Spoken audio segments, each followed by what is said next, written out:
نبی اکرم صلی اللہ علیہ وسلم کا فرمان موجود ہے،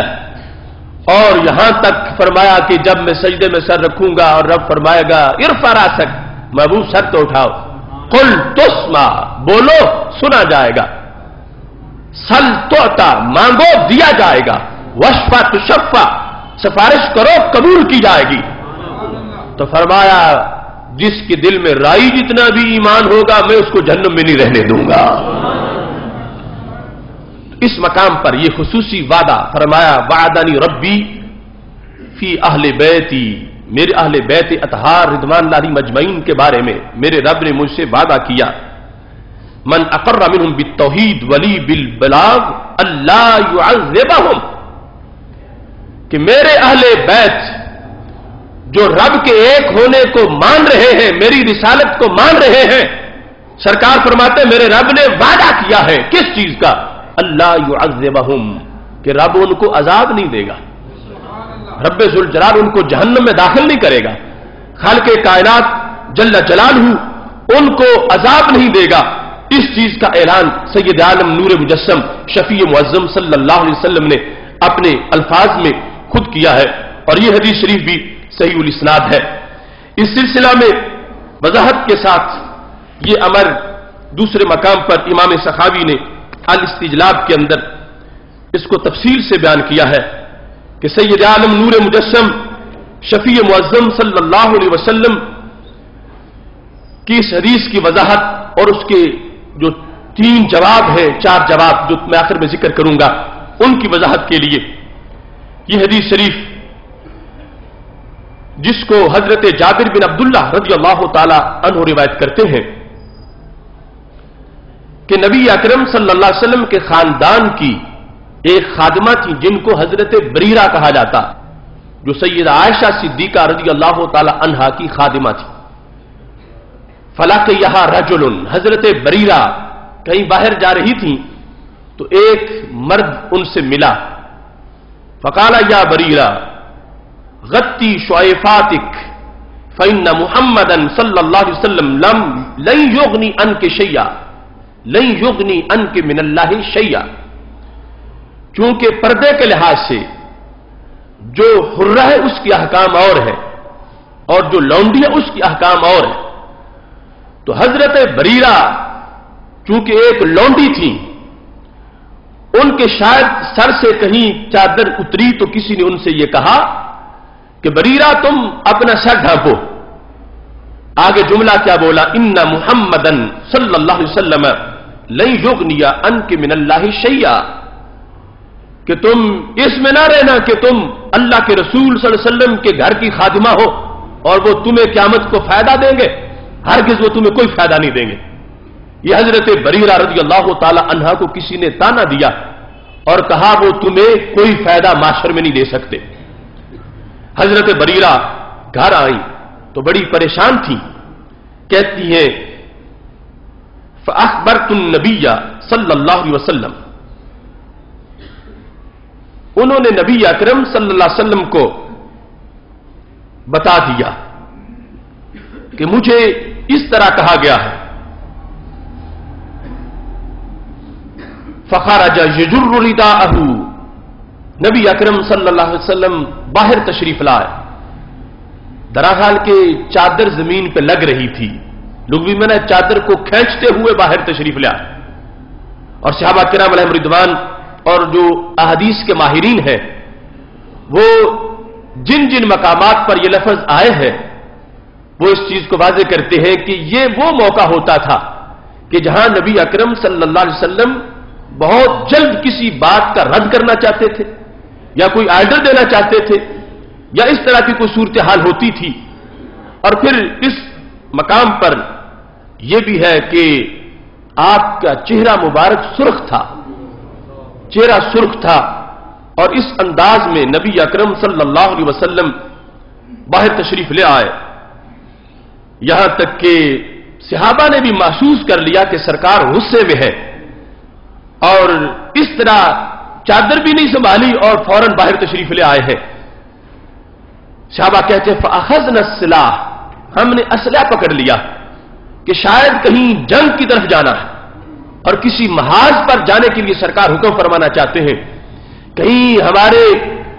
بھائیوں پر، مسلمانوں پر کوئی ظلم ہو رہا ہے اور سرکار جلدی میں لشکر لے کے جانا چاہتے ہیں، اس بات سے محبوب صلی اللہ علیہ وسلم جلدی سے باہر تشریف لائے ہیں. کہتے ہیں ثم اتینا ہو، ہم اسلحہ لے کے جب سرکار دو عالم صلی اللہ علیہ وسلم کے قریب آئے، فقلنا یا رسول اللہ صلی اللہ علیہ وسلم مرنا بما شئت، محبوب ہم بالکل الرٹ ہیں، آپ حکم فرمائے کہاں جانا ہے، ہم بالکل تیار ہیں، کس طرف جانا ہے. تو نبی اکرم صلی اللہ علیہ وسلم سے صحابہ کرام علیہم رضوان درخواست کرنے لگے، والذی بعثک بالحق نبیا لو امرتنا بامہاتنا وآبائنا واولادنا لمضینا لقولک فیہم، آپ آرڈر تو کریں، ہم ہر بات پوری کریں گے. آپ اگر والذی بعثک بالحق نبیا، اس رب کی ہمیں قسم ہے جس نے آپ کو سچا نبی بنایا ہے، اگر آپ ہمیں ہماری ماؤں کے بارے میں کوئی حکم فرمائے تو پورا کر کے آئیں. اگر ہماری ماؤں کا کوئی معاملہ ایسا آ گیا ہے جس سے آپ کو تکلیف پہنچی ہے اور آپ حکم دیں کہ ہم ان کے سار اتاریں تو محبوب ابھی سار اتار کے آتے ہیں. وہ آبائنا، اور اگر ہمارے باپ دادا کے لحاظ سے کہیں کوئی تکلیف پہنچی ہے تو آپ حکم دیں ہم ان کے سار اتار کے آتے ہیں. وہ اولادنا، اور اگر ہماری اولاد کی وجہ سے کوئی کوفت آپ کو پہنچی ہے تو ہم ان کا صفایا کر کے آ جاتے ہیں. آپ کا قول، آپ کا فرمان ہم پورا کر کے آئیں گے. ثم صعد المنبر صلی اللہ علیہ وسلم، تو نبی اکرم صلی اللہ علیہ وسلم نے صحابہ کرام رضی اللہ تعالیٰ عنہ کو کوئی حکم نہیں دیا کہ فلاں محاذ پہ جاؤ یا فلاں بندے نے مجھے گالی دی ہے اس کو جا کے مارو، ایسا کوئی حکم نہیں فرمایا اور منبر پہ جلوہ گر ہو گئے. فحمد اللہ عز وجل واثنى علیہ، منبر پہ بیٹھ کے حمد و ثنا کی. اور یہ ایک ہنگامی جلسہ تھا، خطبہ جمعہ نہیں تھا اور روٹین کے جو ترتیب وار پروگرام تھے ان میں سے بھی نہیں تھا. یہ فوراً رسول اللہ صلی اللہ علیہ وسلم نے جو حضرت بریرہ کو کہا گیا تھا کہ تجھے نبی قیامت کے دن فائدہ نہیں دیں گے، اس تانے پر جو رد عمل تھا نبی اکرم نور مجسم شفیع معظم صلی اللہ علیہ وسلم نے منبر پہ جلوہ گر ہونے کے بعد خطبہ پڑھا. اور یہ سعادت ہے کہ ہمیں اس امت کی شان ہے کہ سند سے باتیں آگے پہنچی ہیں. جو اس وقت ہنگامی طور پر خطبہ رسول اللہ صلی اللہ علیہ وسلم نے ارشاد فرمایا تھا، وہی خطبہ آج خطبہ جمعۃ المبارک میں ہمارا بھی موضوع بنا ہوا ہے. میرے محبوب صلی اللہ علیہ وسلم نے مجمع میں وہ گفتگو کی، اور یہ کتابیں تو ساری چھپی ہوئی ہیں، مگر قسمت کسی کسی کی ہے کہ جو ان چیزوں کو منبر پہ بیان کرے. جنہوں نے روزانہ ثابت یہ کرنا ہے کہ نبی کوئی فائدہ نہیں دے سکتے، وہ اپنی موت اختیار کریں جو یہ چیزیں بیان کرے. اب وہ خطبہ رسول صلی اللہ علیہ وسلم نبی اکرم نور مجسم شفیع معظم صلی اللہ علیہ وسلم نے صحابہ کرام علیہم رضوان میں جلوہ گر ہونے کے بعد فرمایا، من آنا، بتاؤ میں کون ہوں، من آنا، میں کون ہوں. فقلنا انت رسول اللہ صلی اللہ علیہ وسلم، ہم نے کہا آپ اللہ کے رسول صلی اللہ علیہ وسلم ہیں. چونکہ راوی حضرت جابر رضی اللہ تعالی عنہ ہے اور حدیث شریف کے الفاظ میں جو اس شکایت کا ذکر ہے وہ بھی حضرت جابر کے حوالے سے ہے کہ جابر سن رہے تھے کہ حضرت بریرہ کو کسی نے کہا، اور حضرت جابر رضی اللہ تعالی عنہ نے نبی اکرم صلی اللہ علیہ وسلم کو خبر دی. رسول اللہ صلی اللہ علیہ وسلم منبر پہ جلوہ گر ہوئے، فرمایا من انا، میں کون ہوں. صحابہ نے کہا انت رسول اللہ صلی اللہ علیہ وسلم، آپ اللہ کے رسول صلی اللہ علیہ وسلم ہیں. قال نعم ولکن من انا، میں رسول ہوں لیکن بتاؤ میں کون ہوں.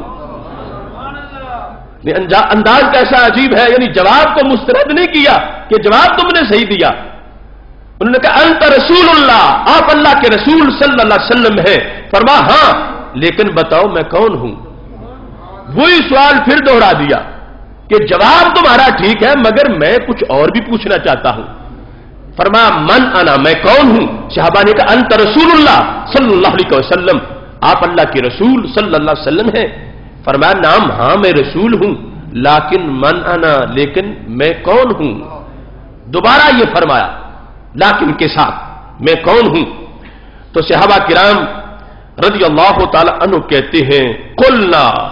ہم نے کہا. اب جو جامع ترمذی کی حدیث میں نے پہلے متعدد موضوعات میں اہل بیت اطہار کی شان میں وہ بیان کی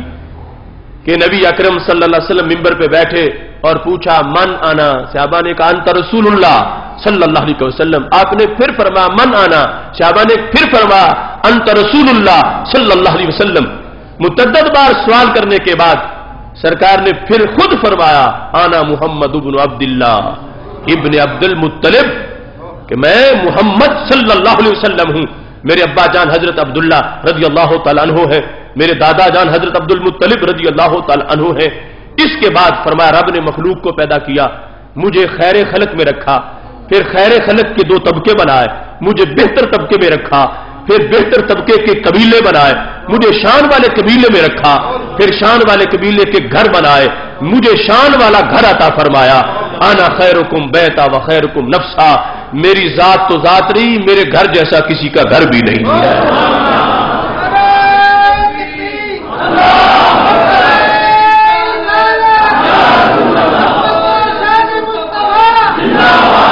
تو وہ حدیث شریف جدا ہے, کیونکہ یہاں پر لگتا ہے یہ واقعہ اس کے بعد کا ہے, کیونکہ جب دوسری بار محبوب علیہ السلام نے یہ فرمایا ٹھیک ہے میں رب کا رسول ہوں لیکن بتاؤ میں کون ہوں, تو اب صحابہ نے خود ہی جواب دیا, کہنے لگے محمد ابن عبداللہ ابن عبد المطلب, آپ حضرت محمد صلی اللہ علیہ وسلم ہیں, آپ کے ابا جان حضرت عبداللہ رضی اللہ تعالی عنہ ہیں, آپ کے دادا جان حضرت عبد المطلب رضی اللہ تعالی عنہ ہیں. یہ صحابہ اب وہ پہلے جلسے سے سیکھ چکے تھے کہ جواب اور مانگا جا رہا ہے, تو صحابہ کرام رضی اللہ تعالی عنہم نے یہ جواب دے دیا خود اپنی طرف سے. قلنا, ہم نے کہا انت محمد ابن عبداللہ بن عبد المطلب بن ہاشم بن عبد مناف. یہ سارا جواب صحابہ کرام رضی اللہ تعالیٰ عنہ نے دیا. اب سرکار دو عالم صلی اللہ علیہ وسلم نے یہ جواب سننے کے بعد گفتگو شروع کر دی. فقال, آپ نے فرمایا انا سید ولد آدم ولا فخر. صحابہ میں جواب پورا کروں کہ میں کون ہوں؟ فرمایا میں اولاد آدم کا سردار اور مجھے کوئی فخر نہیں ہے, سردار ہونے کے باوجود میں تکبر کرنے والا نہیں ہوں. وَأَوَّلُ مَن تُنشَقُّ عَنْهُ الْأَرْضُ يَوْمَ الْقِيَامَةِ وَلَا فَخْرٍ. قیامت کے دن سب سے پہلے اپنے روضہ پاک سے میں باہر نکلوں, سب سے پہلے میرے اوپر سے زمین کو پھاڑ دیا جائے گا. وَأَوَّلُ مَن يُنْفَضُ التُّرَابُ عَنْ رَأْسِهِ وَلَا فَخْرٍ. سب سے پہلے یہ زمین کے جو حجابات ہیں گرد و غبار, اس کو میری طرف سے پیچھے ہٹایا جائے گا. وَأَوَّلُ دَاخِلِ الْجَنَّةِ وَلَا فَخْرٍ. سب سے پہلے جنت میں میں ہی داخل ہوں گا اور کوئی فخر نہیں ہے. وَصَاحِبُ لِوَاءِ الْحَمْدِ وَلَا فَخْرٍ. قیامت کے دن حمد والا جھنڈا میرے ہاتھ میں ہوگا اور کسی کو نہیں دیا جائے گا, اور اس پر بھی کوئی فخر نہیں, جھنڈا میرا ہوگا. دوسرے مقام پر یہ الفاظ ہے وَآدَمُ فَمَن دُونَهُ تَحْتَ لِوَائِهِ. حضرت آدم علیہ السلام سے لے کر آخری انسان تک سارے نبی رسول صدیق شہید میرے جھنڈے کے نیچے جمع ہو جائیں گے. چونکہ حمد والا جھنڈا, یہ حمد کی سپیشلائزیشن ہے ہی ہمارے نبی علیہ السلام کے لیے. آپ کے سوا کسی نبی کا نام حمد سے بنا نہیں ہے. آپ احمد ہیں, آپ محمد ہیں, آپ کا یہ نام بنا. آپ کی امت حمادون ہے, آپ کا مقام مقام محمود ہے, آپ کا جھنڈا لواء الحمد ہے. تو فرمایا جھنڈا میرے ہاتھ میں ہوگا اور اس پر کوئی فخر نہیں. وفی ظل الرحمن عز وجل یوم القیامہ. فرمایا رحمان کے سائے کے نیچے میں کھڑا ہوں گا اور کوئی فخر نہیں ہے. یوم لا ظل الا ظلہ, جس دن اس کے سائے کے سوا کوئی سایہ نہیں ہوگا. یہاں تک تقریر کرنے کے بعد فرمایا ما بال اقوام یزعمون ان رحمی لا تنفع، ان لوگوں کا حال کیا ہے جو یہ خیال کرتے ہیں کہ مجھ سے نسبت نسب کی فائدہ نہیں دے گی. ان لوگوں کی حیثیت کیا ہے، وہ ہوتے کون ہے یہ بات کرنے والے؟ ما بال اقوام یزعمون، جن کا یہ گمان ہے کہ میرے ساتھ جن کا نسب کا تعلق ہے وہ تعلق فائدہ نہیں دے گا. فرمایا بلا تنفع، کیوں نہیں، وہ فائدہ دے گا. پہلے ان کا ذکر کیا، فرمایا ما بال اقوام یزعمون ان رحمی لا تنفع، ان لوگوں کا کیا حال ہے جو گمان کرتے ہیں ان رحمی، یہ جو صلہ رحمی میں آپ لفظ رحم بولتے ہیں اور رشتہ داری کے لحاظ سے ذوی رحم کہا جاتا ہے، فرمایا جن لوگوں کا میرے ساتھ یہ تعلق ہے خاندانی نسب کا، اس کے بارے میں جو کچھ لوگ کہتے ہیں کہ یہ فائدہ نہیں دے گا. پس منظر کیا تھا کہ اس خاندان کی لونڈی کو کسی نے تانا دیا تھا کہ تم سمجھتی ہو کہ قیامت کے دن جس خاندان کی لونڈی ہو وہ سردار مجھے فائدہ دیں گے اور فائدہ نہیں دیں گے. تو سرکار نے فوراً جیسا منعقد کیا اور فرمایا ان لوگوں کا کیا حال ہے. چونکہ یہ جو شریعت مطہرہ میں قانون ہے غلامی کے لحاظ سے، جب کوئی کسی غلام کو آزاد کرے تو یہ ایک خصوصی تعلق بن جاتا، جس کی بنیاد پر وہ آزاد شدہ فوت ہوگا تو اس کا ورثہ آزاد کرنے والے کو مل جائے گا. الولاء لوما کلومت النسب، پر جیسے نسب سے رشتہ داری بن جاتی ہے ایسے ولا کی بنیاد پر بھی رشتہ داری بن جاتی ہے. اب چونکہ وہ غلام ہے نہیں اس واسطے یہ مسائل جو ہے وہ بیان نہیں ہوتے، اور وہاں پر یہ صورتحال موجود تھی کیونکہ حضرت عائشہ صدیقہ رضی اللہ تعالی عنہا نے بریرہ کو آزاد کیا ہوا تھا، تو اس بنیاد پر اسے اپنے خاندان کی طرف منسوب قرار دے کر نبی اکرم نور مجسم شفیع معظم صلی اللہ علیہ وسلم نے فرمایا ان لوگوں کا کیا حال ہے جو یہ کہتے ہیں کہ میرے ساتھ نسبت کوئی فائدہ نہیں دے گی اور خاندانی نسبت کام نہیں آئے گی. بلا کیوں نہیں، تنفع، فرمایا یہ نسبت قیامت کے دن بھی فائدہ دے گی اور کام آئے گی. یہاں تک ہم محبوب صلی اللہ علیہ وسلم نے گفتگو کرتے ہوئے جملہ بول دیا حتی تبلغ ہا و حکم، یہاں تک یہ فائدہ تو ہا تک پہنچے گا. ہا، یہ ہا خا جو بولے جاتے ہیں حروف، لیکن اس کے آخر میں حمزہ بھی ہے. ہا تک یہ فائدہ جائے گا اور حکم تک بھی فائدہ جائے گا. وہاں تک فائدہ ہوگا تو قریب والوں کو فائدہ کیوں نہیں ہوگا. اب ہا اور حکم کا معنی جب تلاش کیا گیا تو یہ یمن کے دو قبیلے ہیں، یمن کے دو خاندان ہیں اور ان کا دور کا تعلق خاندان نبوت سے ہے. تو نبی اکرم نور مجسم شفیع معظم صلی اللہ علیہ وسلم نے فرمایا انکار کرنے والے یہاں کا انکار کر رہے ہیں، قیامت کے دن تو یہ فائدہ یمن والوں تک بھی پہنچ جائے گا. ہاں اور حکم جو قبیلے ہیں ان تک یہ نسبت کی وجہ سے جو فائدہ ہے، سبب کا تو ساری امت کو فائدہ ہے، یہ جو نسبت خاندانی کی بنیاد پر فائدہ ہے. تو نبی اکرم نور مجسم شفیع معظم صلی اللہ علیہ وسلم نے ارشاد فرمایا ہاں اور حکم تک یہ فائدہ پہنچے گا. وَإِنِّي لَأَشْفَعُ فَأُشَفَّعُ، فرمایا بالیقین میں سفارش کروں گا، بالیقین میں سفارش کروں گا. اور آگے دوسری غیب کی خبر بھی دی فَأُشَفَّعُ، فرمایا میری سفارش قبول بھی کی جائے گی. یعنی محشر کے دن کے بارے میں اطمینان کے ساتھ سکون کے ساتھ وہ اور ہیں کہ جن کے ہوش جڑے ہوں گے حشر میں. سرکار فرماتے ہیں اشفعُ، میں کروں گا سفارش، فَأُشَفَّعُ، اور میری سفارش کو قبول بھی کیا جائے گا. رب نے مجھ سے وعدہ کیا ہوا ہے میری سفارش کو قبول کیا جائے گا. اشفعُ لہو حتی ان من اشفعُ لہو لیشفعُ، فرمایا اتنا فیض ہے میری سفارش کا کہ جس کو میں جہنم سے نکال کے جنتی بناؤں گا وہ بھی رب کے دربار میں سفارشیں کرنا شروع ہو جائے گا.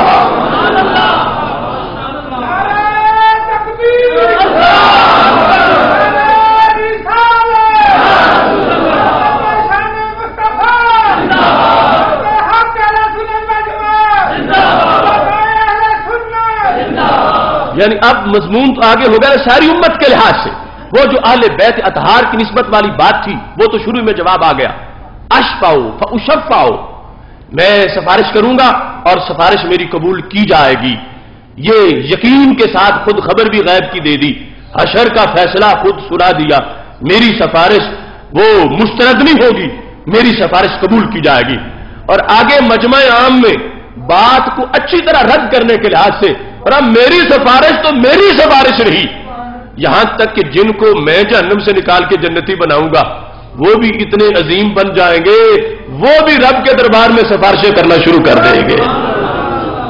کیونکہ عمومی طور پر جو خود نکلا ہے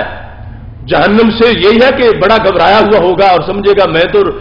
ناپسندیدہ انسان تھا اور جہنم میں چلا گیا، شکر ہے میں بچ گیا ہوں، اب میں جنت میں جاؤں، میں آگے کوئی بات نہ کروں. سرکار فرماتے اسے بھی اتنا سہارا ہوگا جب جہنم سے اس کو میں نکال دوں گا وہ بھی آگے اور جہنمیوں کو نکالنے کے لیے سفارشیں شروع کر دے گا.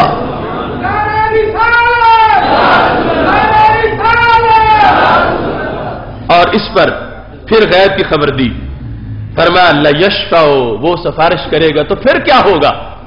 فرمایا فیشفع، اس کی سفارش بھی قبول کر لی جائے گی. جن کی سفارش میں کروں گا آگے وہ سفارش کریں گے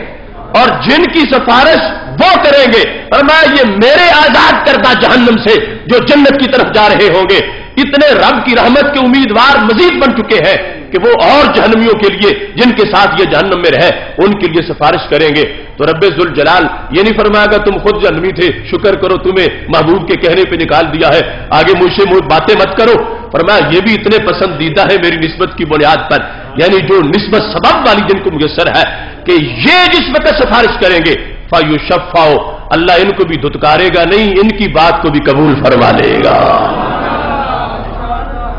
اب کہاں گیا لا اغنی عنکم من اللہ شیء کا وہ مطلب؟ لا اغنی عنکم من اللہ شیء جو اسماعیل دہلوی نے لکھا کہ سرکار نے حضرت فاطمہ کو کہا میں جو مال لینا چاہتی ہو مال لے لو، حشر کے دن میں کوئی کام نہیں آ سکتا. کہاں وہ بات اور کہاں میرے محبوب علیہ السلام کا یہ پورا جلسہ تقریری اس مضمون پر ہو رہی ہے کہ جب حضرت بریرہ کو تانا ملا تو بریرہ تو حضرت عائشہ صدیقہ رضی اللہ تعالی عنہا کی خادمہ ہے اور حضرت فاطمہ تو محبوب کے جگر کا ٹکڑا ہے. حضرت بریرہ والے جلسے میں سید عالم نور مجسم شفیع معظم صلی اللہ علیہ وسلم نے یہاں تک ارشاد فرما دیا، فرمایا جن کی سفارش میں کروں گا اور وہ جہنم سے نکلیں گے جنت جائیں گے وہ بھی سفارش کریں گے. اور ان کی سفارش کا جواب کیا ہوگا، رزلٹ کیا نکلے گا؟ فرمایا فیشفع، ان کی سفارش کو بھی قبول کر لیا جائے گا. قربان جائیں کہاں تک سفارش کا ڈھونڈنے نکلی ہے مجرم کو شفاعت تیری. بڑے بڑے گناہگاروں کی امیدیں تازہ ہو جائیں گی، بڑے بڑے گناہگاروں کی، کیوں ہمارے ایک ساتھ جو جہنم پھیلو تھے وہ نکل گئے اور انہوں نے سفارشیں کی تو ان کے قریبی بھی جہنم سے نکل گئے. اب جو ہے حالت ایمان میں اس کو تو امید ہے ہی کہ میں نکل جاؤں گا، لیکن سرکار فرماتے ہیں جو سب سے بدبخت ہے میری سفارش کو دیکھ کے اس کو بھی امید ہونے لگے گی. سب سے بدبخت وہ لعین شیطان جو ہے، شیطان جب محشر میں یہ نظارہ دیکھے گا کہ میرے ساتھ جن کو میں نے بھٹکایا تھا عمل کے لحاظ سے جہنم کے اندر موجود تھے اور سارے نکلتے جا رہے ہیں،